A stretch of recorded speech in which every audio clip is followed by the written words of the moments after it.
Muito bem. Hoje vamos iniciar a nossa primeira live, que faz parte da disciplina de História do Direito e do Pensamento Jurídico, com a apresentação do seu artigo por uma genealogia da pessoa humana em Hans Joas, de Braulio Rodrigues, doutorando em Filosofia do Direito pela UFPA, Programa de Pós-Graduação em Direito, Campus Belém, Pará, bolsista CAPES e Procad, tá bem? Vai iniciar a sua apresentação com seus slides compartilhados em tela. Eu me chamo Ricardo Evandro Martins, sou professor desta disciplina em ensino emergencial remoto e quero destacar a presença aqui dos alunos e alunas das minhas duas turmas de História do Direito e Pensamento Jurídico, assim também como o professor de História do Direito da Universidade de Cuenca, professor Diego Parra, e também as minhas orientandas aqui, Paloma Sá e Giovana Faciola. Também minha estagiária docente, Maria Carolina Braz, além dos meus monitores aqui presentes. Pois bem, Braulio, podemos começar. Bem-vindo. Obrigado. E boa noite a todo mundo que está aqui. Quero apresentar, então, para vocês um tema que eu estudei ao longo da minha dissertação de mestrado e diz respeito a uma outra abordagem, um outro sentido de genealogia que é formulado por esse pensador, como eu falei anteriormente, pouco conhecido ainda no Brasil, e que tem uma obra a qual eu me debrucei ao longo da dissertação, chamada A Sacralidade da Pessoa, uma nova genealogia dos direitos humanos. Obra essa publicada pela editora Unesp em 2012. Bom, uma rápida introdução da biografia do autor, cumpre ressaltar que ele é o herdeiro da cadeira ou da cátedra, algo que não existe mais no Brasil, mas que ainda existe nas universidades europeias, de Ernest Troeltsch, um hermeneuta, um filósofo da hermenêutica, já pouco estudado no Brasil e que também, em escala global, acabou adquirindo um certo ostracismo, segundo o próprio Hans Joas, em virtude da figura de Wilhelm Dilthey.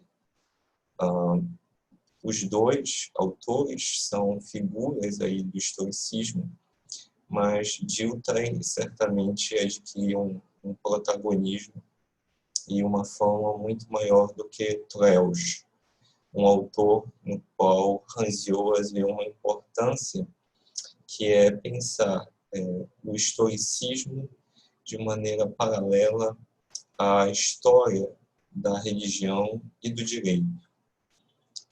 Mas antes de tratar desse autor e como esse autor influencia a obra do Hans Joas, eu devo citar aqui para vocês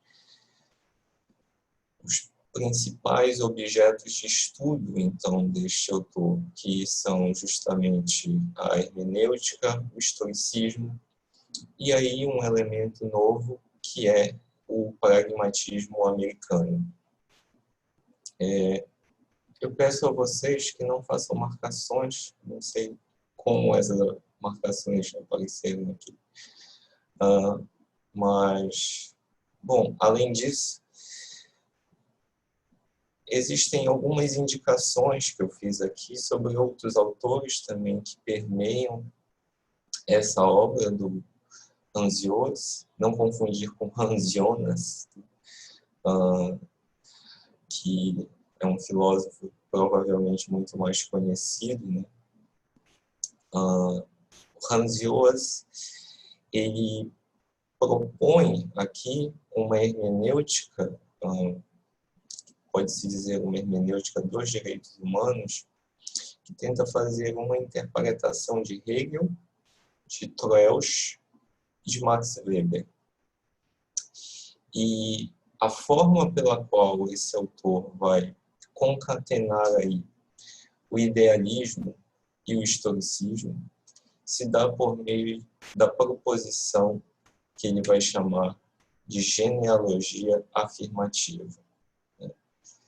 Quer dizer, a genealogia afirmativa é um conceito que o Hans Dios vai encontrar ou vai extrair de Troeltsch para pensar aí uma alternativa ao sentido mais comum que é atribuído à genealogia, pelo menos na filosofia, que é o sentido nietzschiano.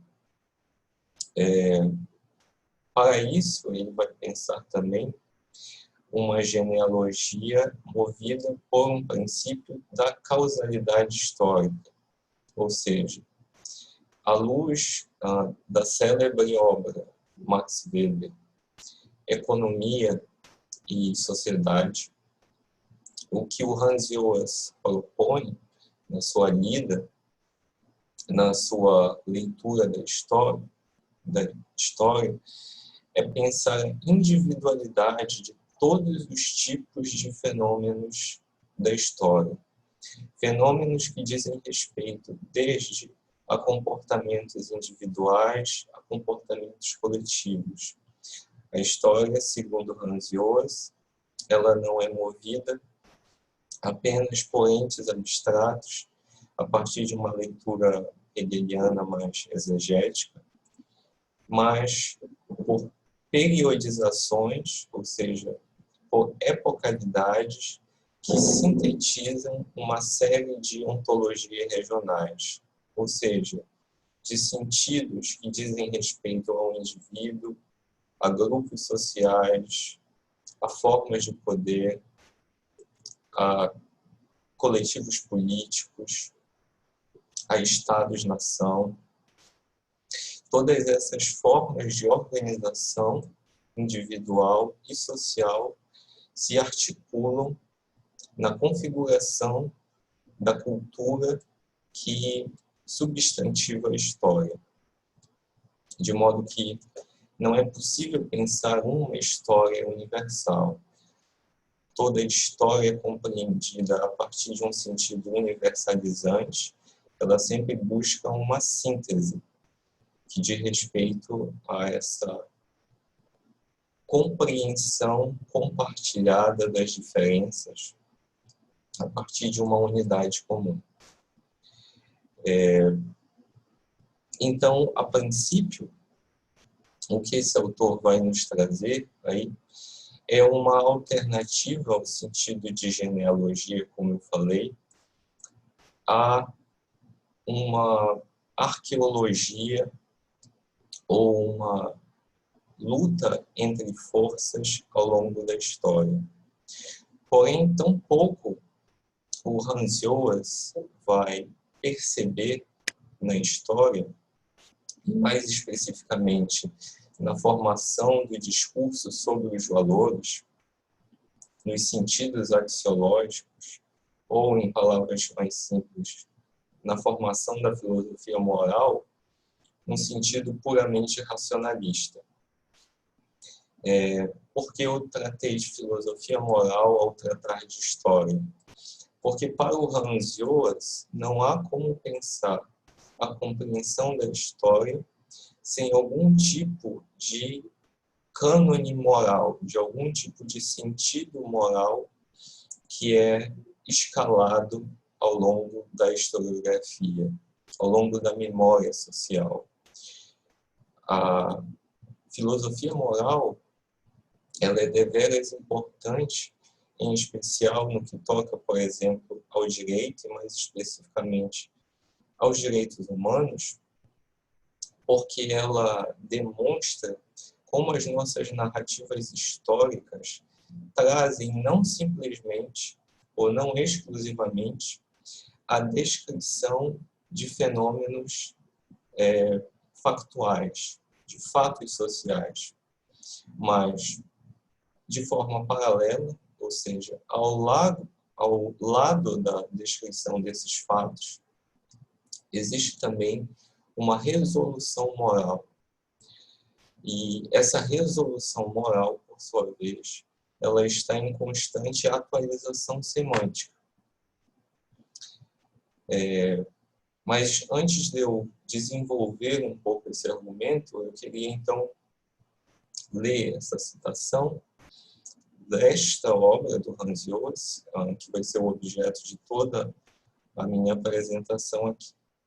Ele diz: afinal, Kant, como é tipicamente afirmado, de fato ergueu a sua filosofia moral sobre o livre-arbítrio,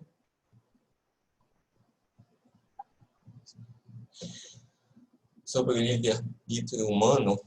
Se sim, isso inclui a nossa capacidade de formular princípios de ação universalmente válidos e adaptar as nossas ações livremente escolhidas a esses princípios exigidos pela razão e assim orientá-los para uma lei moral universalmente válida.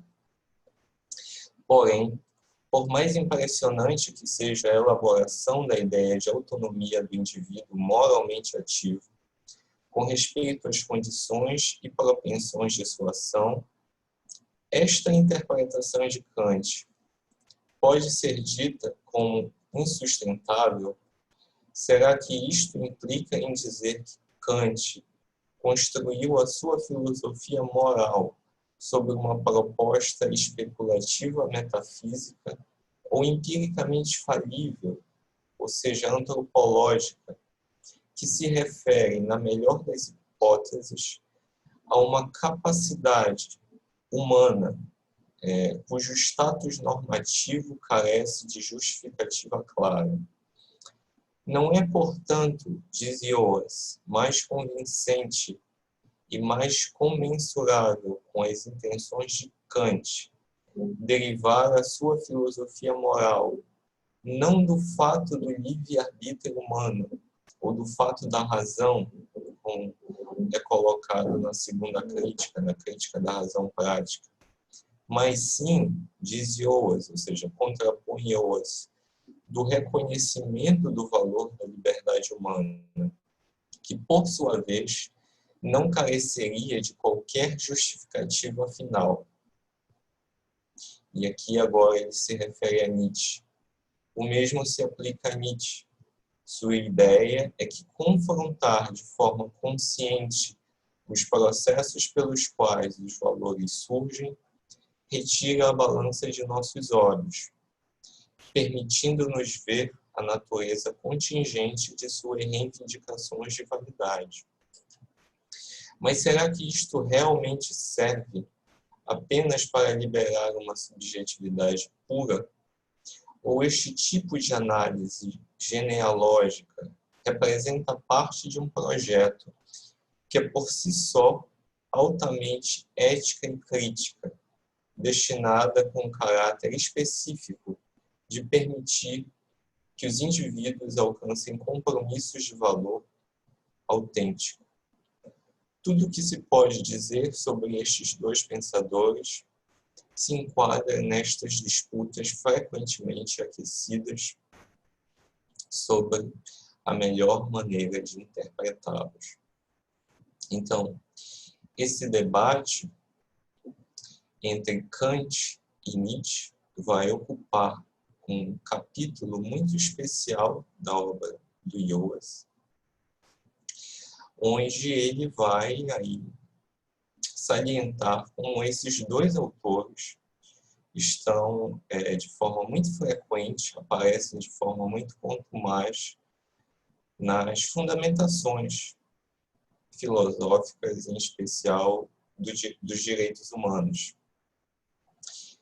Aqui, Kant geralmente é pensado como um autor de contribuição especial para o racionalismo, ou seja, para um discurso que tenta pensar os valores e também os direitos por meio de um juízo, por meio de uma avaliação moral e racional.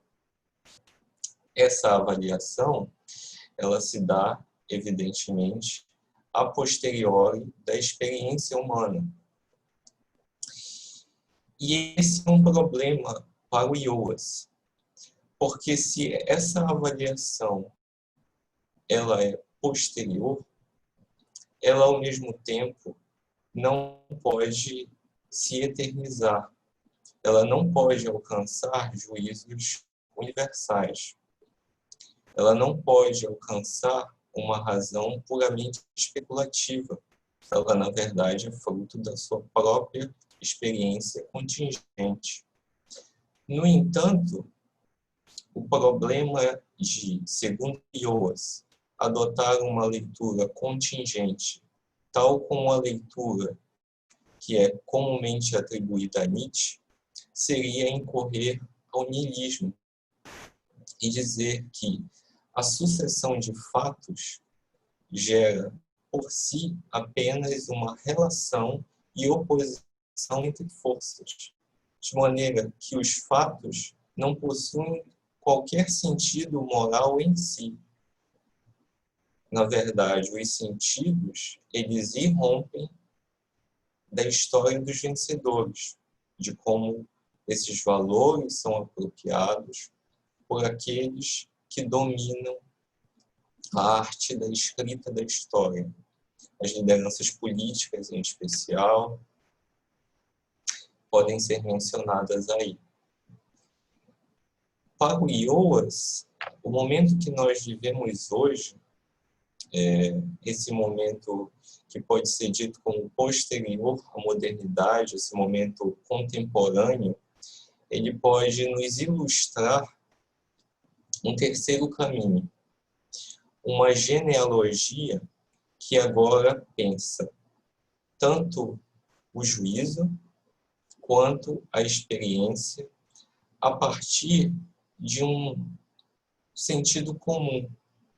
Esse sentido, ele utiliza tanto das relações entre forças ao longo da história, quanto de uma razão avaliativa.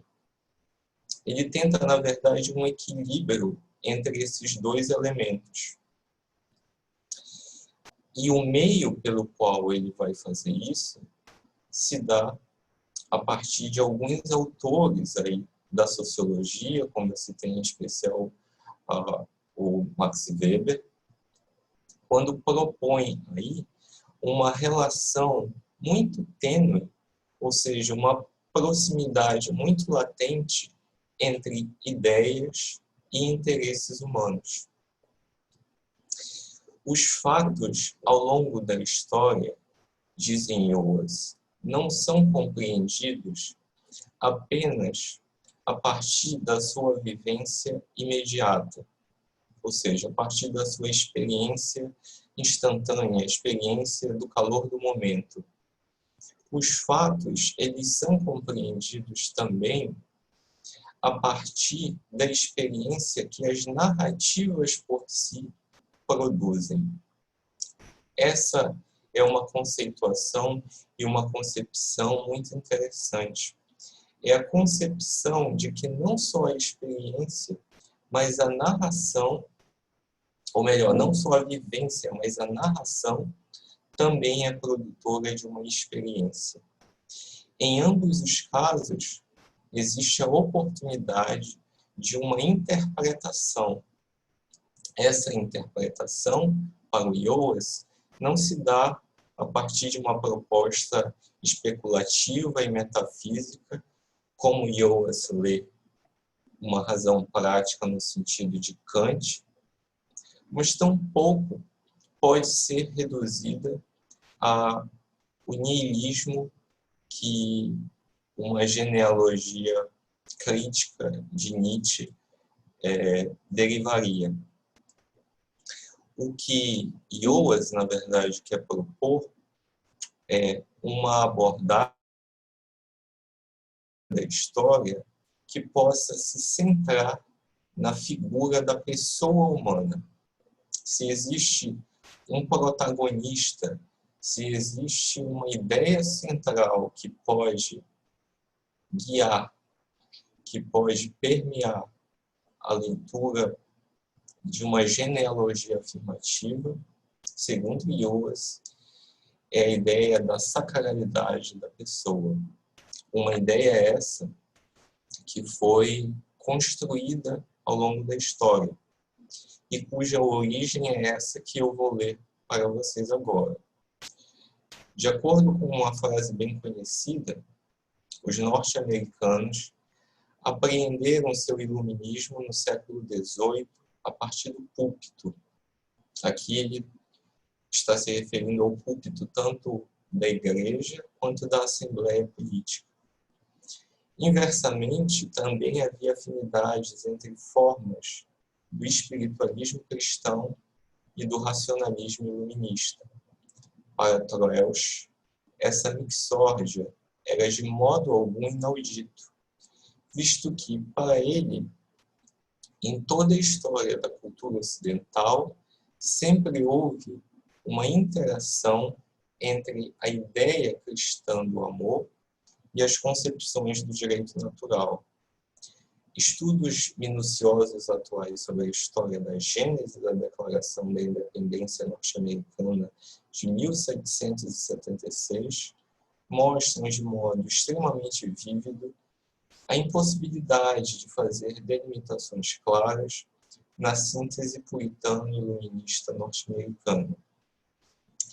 Então, aqui o que o Ioas vai propor é, a princípio, uma origem da ideia de dignidade na ideia de sacralidade, de modo que não há como nós pensarmos, por exemplo, a dignidade da vida humana sem pensar ou sem remontar as origens que isso possui já no cristianismo.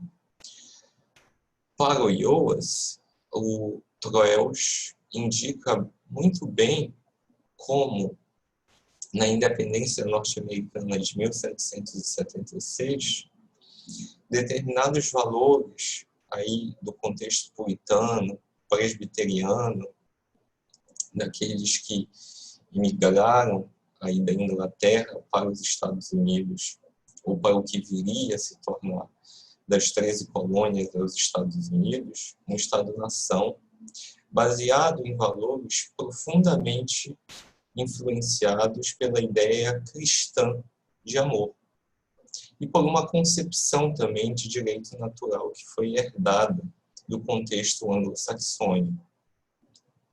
A grande distinção desse período iluminista, do que a gente pode chamar de iluminismo americano, de respeito a uma certa centralidade do valor da liberdade. Então, o valor da liberdade, ele é, na verdade, o motor do federalismo e também da democracia, tal como compreendida no sentido moderno. A emancipação dos Estados Unidos, a independência dos Estados Unidos, ela afirma, no contexto da democracia, a herança ou a influência dos discursos religiosos, ou de uma certa concepção de história que percebe um espírito, que percebe uma dialética, que aqui, para o Ioas, se dá a partir de uma afinação entre diferentes tipos de discurso valorativo, sejam eles da religião, sejam eles da cultura, sejam eles dos comportamentos, e que produziriam, ao final, uma síntese onde o direito seria o seu resultado. Mas para que essa produção ela aconteça, existe uma forma narrativa aí que tem também uma contribuição muito especial, e é importante eu ressaltar ela, é a literatura. O Hans Joas indica como os romances epistolares, ou seja, o romance moderno, o romance compreendido como cartas, vai desempenhar uma função muito especial na formação de duas ideias que ele vai desenvolver, que eu vou tratar melhor posteriormente. São essas: a subjetividade, ou a evidência subjetiva, e a intensidade afetiva, que são inerentes à pessoa humana. Ou, com outras palavras, não é possível pensar a ideia de pessoa na modernidade e também no momento contemporâneo, sem pensar a partir de um determinado tipo de subjetividade, de uma perspectiva sobre o mundo. Mas tampouco é possível pensar a partir de algum tipo de afetação com o mundo. Esse sujeito, ele é afetado pelo mundo. Ele não se dá de maneira distanciada, ele está sempre imerso na história e nos acontecimentos, de modo que a imparcialidade é quase uma impossibilidade. É um exercício, mas é uma utopia também.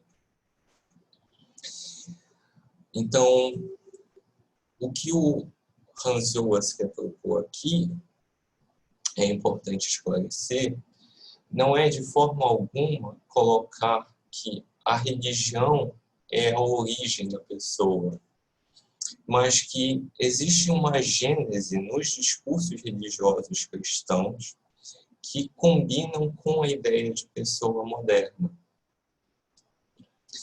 Essa ideia se dá também a partir da compreensão da pessoa como o sujeito, aquele que merece compaixão.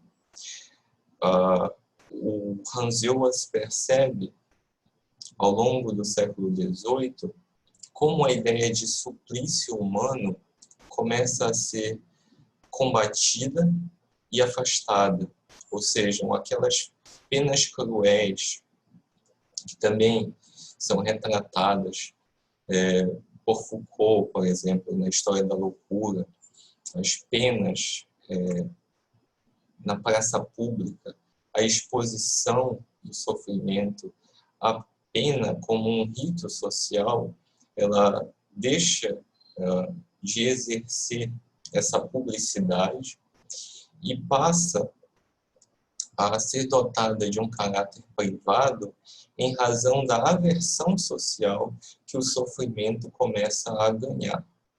Então, o sofrimento humano, ele também indica aí uma passagem da história do direito, da ideia de vingança pública, né, para um sentido de justiça que seja verdadeiramente afirmativo e também reabilitador da pessoa humana.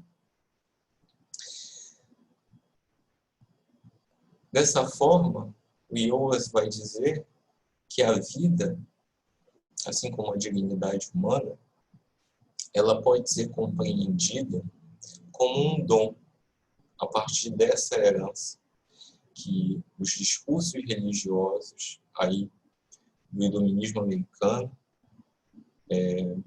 apresentam. Ele diz: hoje em dia, no entanto, a concepção de vida como um presente ou como um dom não encontra mais expressão em atitudes em relação à morte. A razão para isto é o fato de que a morte, hoje em dia, é muitas vezes considerada meramente como destruição, como aniquilação, o fim definitivo da pessoa.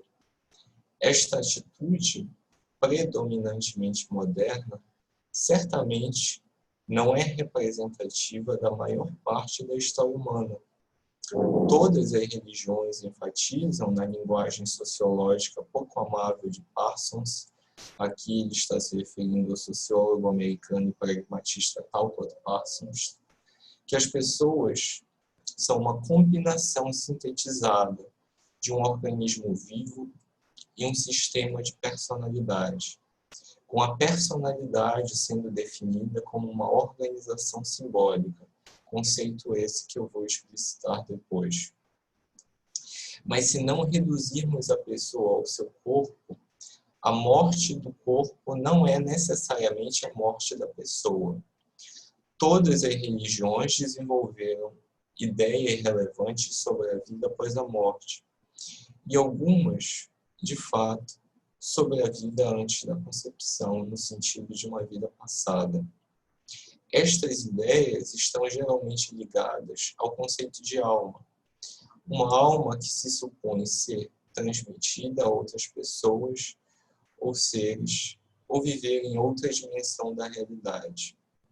Em todos estes sistemas interpretativos religiosos, a morte pode ser conceituada como a continuação da vida ou como uma transmissão do dom da vida. Então, aqui, o Ioas parece trazer a leitura que ele tem da história um idealismo muito peculiar baseado na ideia de pessoa como um dom, ou seja, a pessoa como aquele sujeito, como aquela subjetividade que porta uma espiritualidade. Essa espiritualidade não precisa ser compreendida necessariamente num sentido confessional, ou seja, como um substrato metafísico que permitiria a salvação. Não.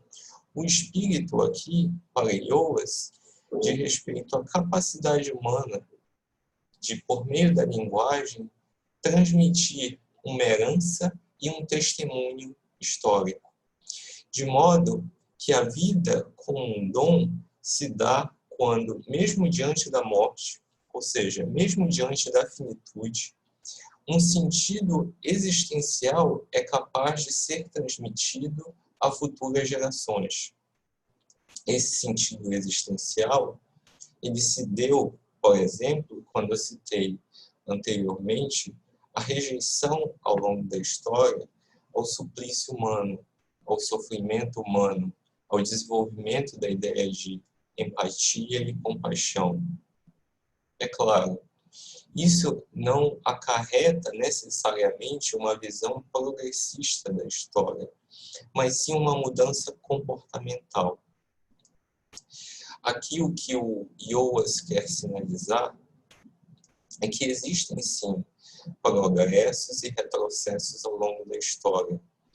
Porém, esta ideia de a vida como um dom demonstra que existe uma origem aí, inclusive dos direitos humanos, na ideia de pessoa, que pode partir não de uma razão, mas de um sentimento, ou seja, de uma sensibilidade perante a vida, em especial perante a boa vida, aquela vida a qual não é imposto um sofrimento ou uma expiação indevida, arbitrária, excessiva. Esta visão, para o Ioas, acarreta em uma leitura, em certa medida, teleológica da história, ou seja, a história, ela, em sua constante interpretação, em seu processo interpretativo, pede sim uma finalidade. Porém, essa finalidade, ou seja, qual é o fim da vida, qual é a função da vida, qual é o destino da vida, é uma necessidade para o presente, uma necessidade para proteger a pessoa e para a manutenção da sociedade também. Então, para isso, para compreender essa organização entre pessoas, sociedade, como é que se dá essa relação e essa combinação de entidades, o Ioas vai trazer aí rapidamente uma compreensão do Talcott Parsons, que é esse sociólogo americano conhecido pela sua teoria funcionalista, e como ele compreende o fenômeno, ele, Parsons, da generalização de valores. Eu escrevi aqui uma síntese do que seria o sistema social de Parsons. O sistema social seria nada mais do que como nós definimos a sociedade ao longo do tempo. Sociedade é um termo muito amplo. E a ideia de sistema, para o Ioas, é um complexo necessário para abrigar domínios de diferentes categorias que estão presentes dentro do que nós comumente denominamos sociedade. Então, para Parsons, o sistema social é composto por 4 sistemas interrelacionados. São esses: cultura, sociedade no sentido das pessoas que compõem a sociedade, ou seja, os indivíduos propriamente ditos, natureza e personalidade. Personalidade pode ser entendida aqui também como identidade, ou seja, que tipos de identidades sociais, de categorias, de classes, são albergadas ao longo da história, são objetivadas ao longo da história. Para Parsons, cada sistema é perene, ou seja, possui abertura para o outro. Ele está em constante interação com o outro sistema, de modo que cada sistema possui uma comunicação do seu próprio domínio. O resultado dessa interação é um intercâmbio entre os diferentes domínios, entre os diferentes sistemas, que, por sua vez, produz uma generalização de valores. Aqui, talvez, nós tenhamos essa conceituação que talvez seja mais difícil de toda a teoria do Hans Joas. Em outras palavras, tentando aí ir um pouco além dessa linguagem mais técnica, o que o Joas está propondo é como, na verdade, diferentes tradições ao longo da história podem se comunicar e produzir uma síntese valorativa aproximada. Então, para o Joas, a despeito de a Declaração Internacional Universal dos Direitos do Homem e do Cidadão ter uma origem cristã que remonta, inclusive, à Declaração de Independência dos Estados Unidos, e o forte cunho religioso que essas lideranças possuíam, isso não quer dizer que esses sistemas não possam ser reinterpretados, ou seja, essas declarações não possam ser reinterpretadas à luz de outras culturas. E é claro que essa reinterpretação vai importar em concessões, vai importar em uma maior valoração de determinados sentidos em detrimento de outros. Talvez um sentido da declaração mais coletivista em determinadas comunidades do que outras jamais individualistas. Mas o mesmo código pode, de certa forma, ser orientador e apresentar aí uma declaração universal dos direitos humanos a partir de um único texto. Então, essa é a grande pretensão do Joas, é defender as declarações universais de direitos humanos como documentos ou como manifestos necessários para a posterior positivação dos direitos. Esses documentos, eles são importantes para, segundo Joas, apresentar a história, algumas objetivações, alguns sensos comuns, alguns consensos sobre sentidos que vão desde a organização do Estado até as liberdades individuais. Esses documentos são necessários porque a tirania ela sempre ameaça os Estados-nação ou mesmo as organizações sociais em sentido mais lato. Mas o que ele quer propor aqui é, na verdade, que os valores se dão a partir de um esquema muito complexo, onde diversos tipos de discurso valorativo, como eu falei anteriormente, se concatenam para posteriormente se sintetizarem. Porém, essa síntese se dá a partir de uma experiência que é passível de diálogo. Então, para o Ioas, por exemplo, no momento contemporâneo, no momento que nós vivemos hoje, não há como pensar, por exemplo, uma defesa de direitos individuais e da liberdade humana e não se escandalizar com a restrição de direitos, de liberdade e de emancipação feminina, por exemplo, no Islã. Esse é um exemplo que ele cita. Da mesma forma, esse é um exemplo que eu posso citar a partir da leitura dele, não há como se indignar e não reclamar a liberdade e a emancipação de Hong Kong frente ao domínio chinês.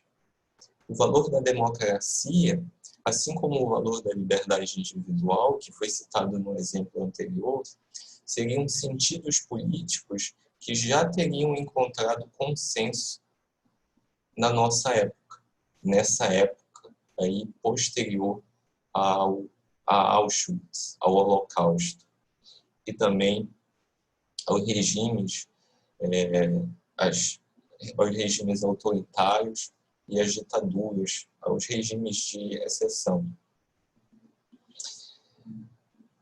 Então,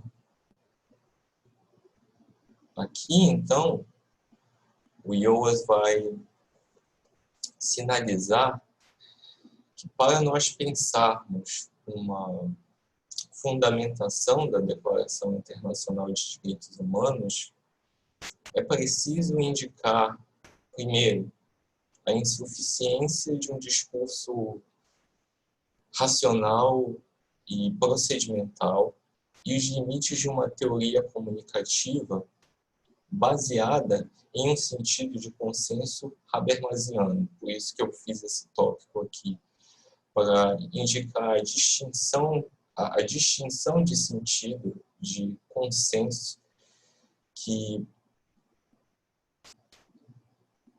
adquire na obra do Ioas. Para o Ioas, diferente do Habermas, consenso é uma plausibilidade, é uma clareza de sentidos que é desvelada ao longo da história por meio dessas narrativas que surgem após determinado movimento político ou determinada força que sufoca uma qualidade ou um valor humano. Nós podemos citar aqui ainda também os movimentos identitários como um exemplo disso. Movimentos que surgem por meio de gramáticas de comportamento que tentam refutar abusos de poder anteriormente cometidos. Então, as individualidades coletivas aí exercem um papel fundamental para isso. Mas elas exercem esse papel fundamental não a partir de um grande auditório comum, mas sim a partir de uma oposição, de um discurso que se opõe ao discurso hegemônico e assim apresenta um outro código valorativo. Essa constante combinação entre diferentes códigos valorativos produz, então, para o Ioas, uma teoria da comunicação orientada pela experiência humana. Essa experiência humana, então, ela se dá por meio da evidência subjetiva, ou seja, da afirmação de subjetividades frente a uma violência e também da necessária abertura, do acolhimento desses movimentos subjetivos em um contexto político maior. Então, aqui existe eu acho que um interessante meio termo, um outro caminho aí que tenta pensar o racionalismo e a teoria crítica a partir da ideia de empatia e a partir da ideia de compreensão histórica. Então, o paradigma que nós podemos concluir, que orienta a genealogia do Hans Joas, é um paradigma personalista. E, como ele diz aqui, a sacralização não pode ser entendida apenas como um fenômeno religioso, uma vez que a questão confessional não é necessária para o seu significado. Os conteúdos seculares também podem ser imbuídos dessa sacralidade, santidade, uma vez que as causas transcendentes que citamos anteriormente, veja-se aí a sociabilidade, a memória, os afetos, compartilham de qualidades universalmente capazes, a evidência subjetiva e a intensidade afetiva. Nós precisamos, é possível precisar uma genealogia dos direitos humanos ao atentar para uma hermenêutica da afeticidade, cujo escopo sejam as mobilizações valorativas, daí porque eu citei os movimentos afirmativos, tal como os movimentos identitários, diante da violência e da punição. Mas não só apenas movimentos identitários, movimentos políticos, institucionais também. Sejam elas favoráveis à universalização da dignidade, como no caso do movimento abolicionista, anti-escravista, sejam elas traumáticas e abaladoras da memória, como no caso do Holocausto. Então, essa citação aí do meu artigo, ela tenta trazer algumas ideias gerais do paradigma personalista que é posto na sacralidade da pessoa do Hans Joas. Aqui, o que eu quero ressaltar é que esse paradigma personalista, para o Hans Joas, eu já vou concluir a minha fala, tenta sinalizar também que estas ideias de intensidade afetiva e evidência subjetiva colocam como a história ela é movida tanto por determinação de sentidos como por indeterminação afetiva. Então, esses dois polos, eles se opõem ao longo da história, de fato se opõem. Mas, para o Joas, isso não é um problema. Isso, na verdade, é um modo pelo qual é possível escrever a história. Quando nós descrevemos alguém, um ente querido, uma namorada, um amigo, um familiar, quando nós descrevemos alguém que é dignatário do nosso afeto, nós não descrevemos apenas por qualidades ou predicações. Nós descrevemos por sentidos que são íntimos, a uma experiência comum. E o mesmo pode ser analisado, pode ser observado ao longo da história, ao longo da organização política. Os sentidos, eles não precisam surgir necessariamente, segundo Joas, de uma origem transcendental, ou seja, de um ato de gênio que alcança um fato da razão. Tampouco ele precisa ser indiferente à capacidade humana de determinar valores. Ele pode compreender, então, que os valores se dão a partir de uma constante transvaloração, mas que, ao longo dessa transvaloração, É possível precisar os sentidos hegemônicos e os sentidos que são buscados, os sentidos que são almejados, os sentidos os quais são requeridos para que haja uma justiça mais efetiva, para que haja uma afirmação da pessoa humana em um sentido material. Então, o que o IOAS está pretendendo ao longo de toda essa genealogia, daí o nome afirmativa, não é nada mais do que encontrar, então, um sentido de pessoa que possa ser utilizada pelo discurso dos direitos humanos em um caráter multicultural, de uma forma que diferentes culturas possam sintetizar valores comuns, utilizar a história como um instrumento para não repetir experiências de sofrimento e negação da dignidade humana. Essa é, eu acho que a apresentação que eu preparei aqui a priori para vocês, essas são as referências que eu usei, então a obra do IOAS e o meu artigo que foi usado também ao longo da minha interpretação. Obrigado. Obrigado, Braulio, e agradeço a todos e a todas que participaram aqui dessa live. Como prometido, nós vamos ir aqui até às 19h20.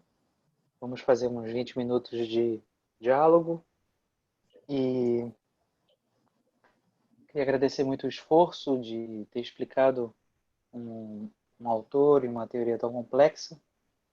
A minha questão, Braulio, é algo que tem a ver com aquilo que o Agamben fala sobre o homem sagrado, o homem sacro, o homem que, por ser sagrado, ele pode ser morto sem que seja crime, né? Porque ele não está no campo do profano ou do humano. A sua morte, seu assassinato não é um homicídio, né? Não é uma violação, porque se trata de um sujeito sagrado, o Homo sacer, né? E quando o Agamben está tratando disso, ele está falando de nós que nos tornamos sagrados por meio do conceito de dignidade, que o direito, a Declaração Universal dos Direitos Humanos, nos afere. Essa sacralidade, portanto, segundo Agamben, ela tem uma ambiguidade. Ao mesmo tempo que ela nos separa, e esse é o sentido de sacro, de santo, ela nos separa daquilo que é humano, profano, finito, mortal, caído, decaído, ao mesmo tempo que nos separa, nos colocando num patamar de pretensa proteção pela nossa própria sacralidade, seja essa sacralidade dada por um direito natural, seja essa sacralidade dada por um direito positivo, seja por uma convenção, por uma própria declaração, ou uma constituição também. Então, o que eu queria te perguntar é, sobre essa genealogia da sacralidade da pessoa humana, o Hans Joas consegue identificar isso que o Agamben identifica como uma ambiguidade, em que ao mesmo tempo que somos sacros, somos também aquelas pessoas que fomos tocados pelo direito, transformados em pessoas humanas dignas, e que por isso mesmo, pela nossa sacralidade que nos separa daquilo que é decaído, caído e profano, podemos ser mortos sem que seja homicídio, porque essa ambiguidade é a ambiguidade também do soberano, que está dentro e fora do direito. Para resumir, nós que nos tornamos dignos pelo direito, seja natural ou positivo, ou pelo menos numa concepção de direito natural, moderna, né? Nós também podemos perder a sacralidade. Perder a sacralidade. Ou então, justamente por sermos sacros, é que o soberano, no seu poder de morte, pode nos tratar de modo que a nossa morte não é contabilizada como um homicídio. Como homo sacer, vivemos em abandono em relação à lei. Essa ambiguidade, esse paradoxo da sacralidade que a dignidade confere ao ser humano, também está presente no texto de Hannah Arendt, nas origens do totalitarismo, quando ela vem nos dizer que os direitos humanos, por mais que isso seja uma conquista, aspas, civilizacional, os direitos humanos também reduzem a nossa dignidade ao estatuto jurídico.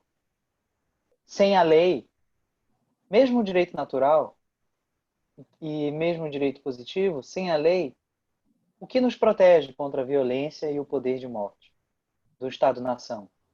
Os direitos humanos acabou nos reduzindo a uma forma de vida, em que o que sustenta a proteção dessa forma de vida é a lei, o Estado-nação, ou então uma declaração universal. Minha pergunta é, o Hans Joas consegue identificar essa ambiguidade? E se identifica essa ambiguidade sobre a sacralidade da pessoa humana, ao fazer a genealogia dos direitos humanos, o que ele pode propor em termos normativos, ou seja, o que ele acha que deve ser, para se proteger a dignidade humana? Essas perguntas, Braulio, não precisam ter ter respostas claras e objetivas. É mais uma tentativa da gente dialogar e pensar a partir do Hans Joas, a tentativa de se esclarecer o Hans Joas. Era isso. Assim, eu não posso falar muito, até porque o Hans Joas não fala muito sobre esses autores, né? Ele faz algumas citações do Foucault e o Agamben sequer aparece na obra dele.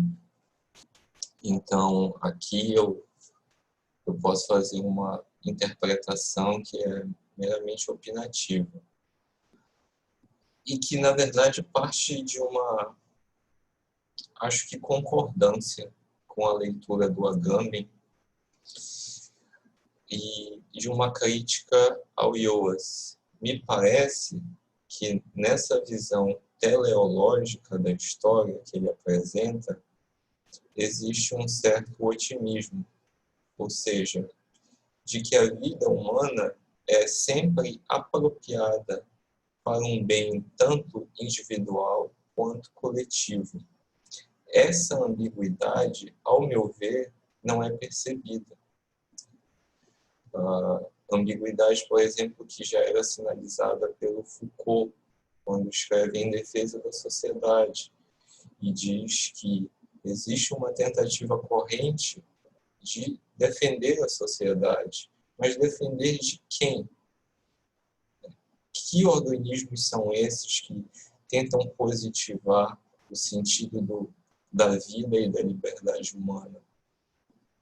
Se não são entes que se mostram a partir de relações de poder e dominação. Eu acho que o que o Joas está fazendo aqui, de uma forma bem modesta, é apresentar uma genealogia que possa ser propositiva para o discurso dos direitos humanos. Se essa genealogia ela é inteiramente eficaz, eu tenho as minhas ressalvas. Me parece que a ideia de pessoa dele também, aqui para apresentar a minha crítica, carece de ambiguidade. É um pouco confusa para mim. Eu lembro muito do Heidegger, quando diz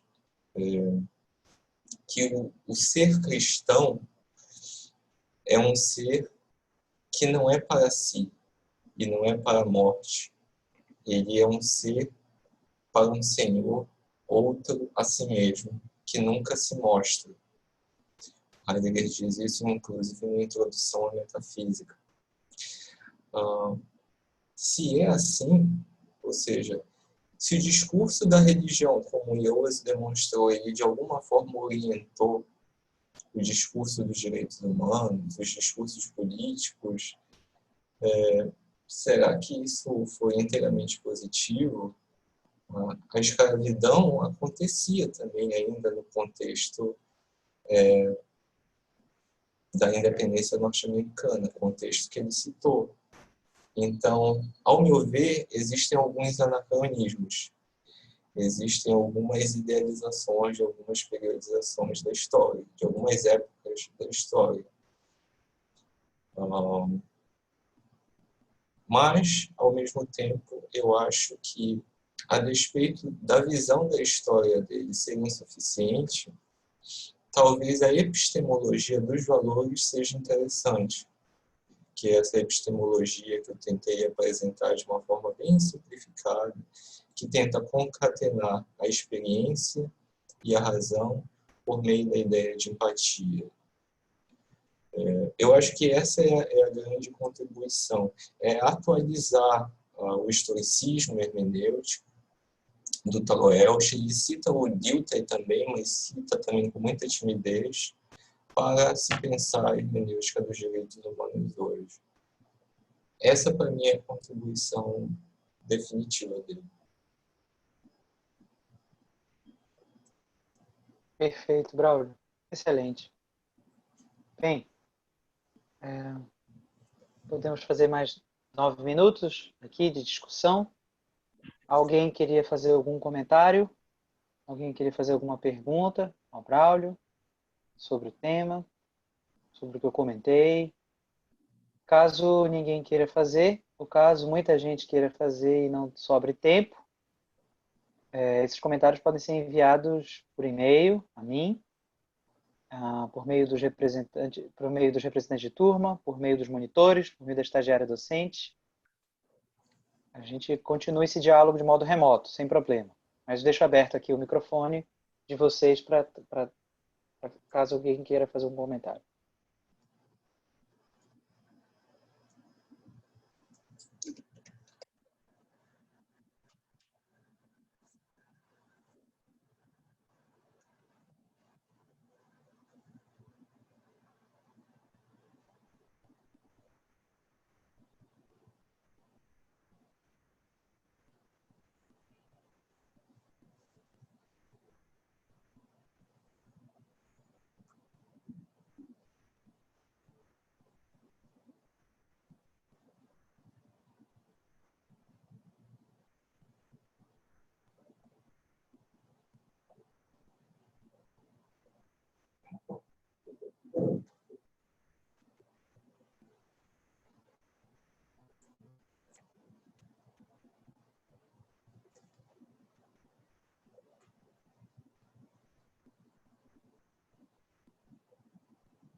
Perfeito. Ninguém quer fazer nenhum comentário, então vamos encerrando nossa live aqui. Alguns comentários aqui no bate-papo.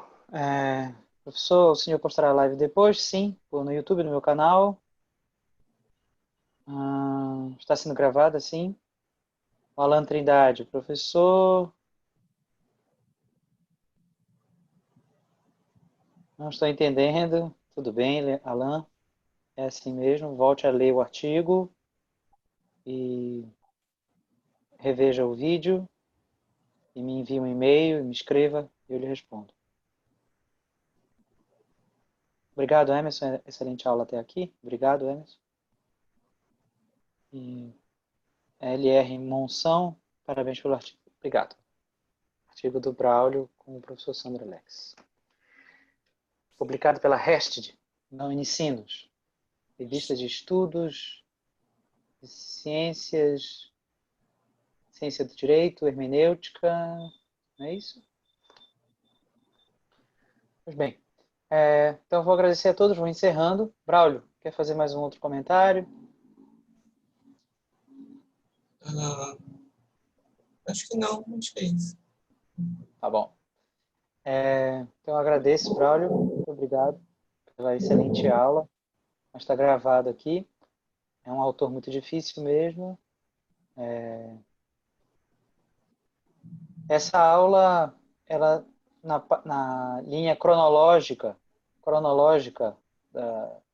das nossas aulas, ela está ao final, e é por isso que ela vai fazer muito sentido ainda. O primeiro momento da tua aula está completamente conectada à primeira aula dessa disciplina, que está sendo postada ainda no YouTube, está carregando para ser postada, que é sobre historicismo. Inclusive, se não me engano, é um nome, historicismo, criado pelo Treust, é isso? Ele que inventa esse nome. Então, as aulas, os temas estão completamente conectados. Agradeço muito e vamos encerrando. Obrigado, tchau. Tchau.